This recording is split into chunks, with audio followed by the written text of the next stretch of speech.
In many countries around the world today, there's something called national service. This is usually military in nature and imposed upon men, usually of late teens, early 20s. And they have to spend perhaps a year, 18 months, 2 years, something like that, doing good for their society and usually doing a bit of military training and marching around and that sort of thing.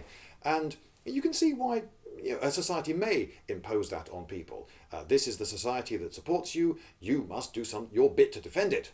Fair enough. Now, in Britain, we got rid of military service. We got rid of compulsory national service in the 1950s.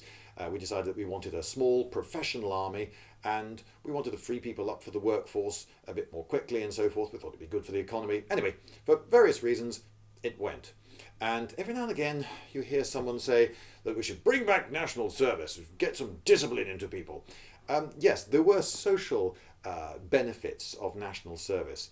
I was talking to someone, for instance, in Norway, where an awful lot of people are only children, and he was saying that it was very good to be forced to do national service because until that time, most of these Norwegian men, they'd been only children living at home, and they'd been a bit pampered, and this was the first time that they had to learn how to get on and live with other people, strangers, and so forth. And that actually that was a very good formative experience, a useful one.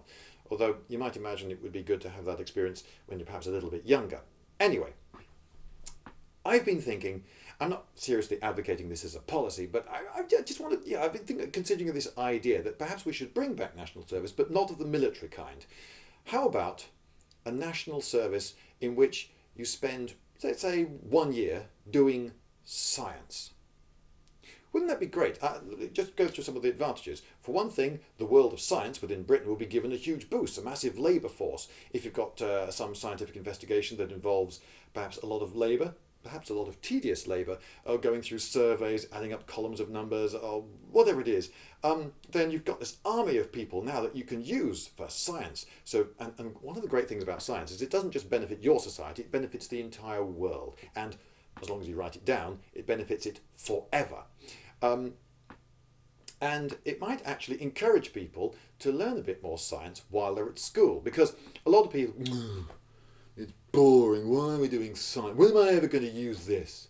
Well, if everybody at school knew that they were going to do a year or so of national service in science, they might then pay attention in class, because the better mark you get in science at school, the better job, the less boring job, perhaps, you get when you come to do your national service. So people at school will be more motivated to learn their science, really get a grip on it and perhaps develop an interest in it.